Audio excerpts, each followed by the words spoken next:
This stock has rallied 170% in 2025, but the upside? It's still there. After nearly tripling this year on red-hot demand for its memory chips, Micron served up a curveball at the start of December, something that investors are still unsure what to do with. The Idaho-based company has decided to exit the consumer memory business in order to prioritize the high-bandwidth memory business that services the AI industry. So is Micron finally a sell? Hi, I'm Clay Webster, and I analyze stocks for FXStreet. Let's dive deep on Micron Technologies. Before this year, Micron was rarely in the headlines among leading chip makers because it had staked out a leading position in the commoditized memory chip market. This is the perceived boring part of the chip market. This is the segment of the market that entails DRAM, dynamic random access memory chips for servers, RAM chips for personal computers, and NAND flash memory for smartphones, USB, and SSD drives. In competition with South Korea's SK Hynix and Samsung, Micron is a primary vendor for memory computing globally. Due to the nature of the commoditized memory chip market, Micron's share price is typically transfixed by a boom-bust business cycle.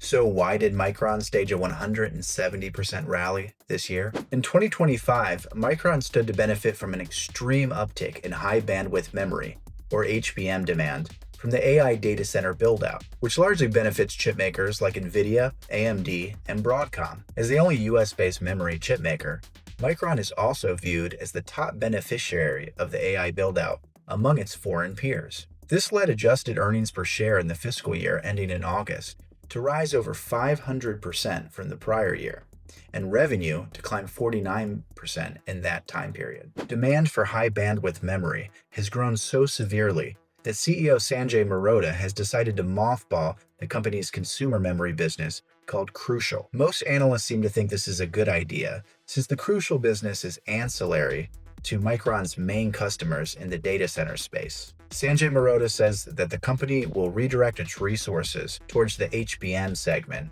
which is both higher margin and has just reached an annual run rate of $8 billion.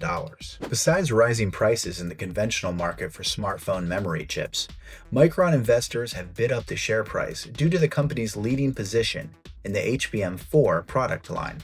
This line, its CEO claims, leads its Korean competitors and will ramp up across 2026. What's more, already expanding margins are bound to grow even larger as Micron enters customized HBM4E market, producing memory chips for specific hyperscalers like Amazon and Google. This is all to say that Micron would appear to have further upside potential in 2026. In the short term, we should expect Micron to benefit from a Santa rally effect. In the medium term, accelerating demand for customized memory chips should lift earnings and revenue. And we can't use valuation as an excuse either that Micron should sell off.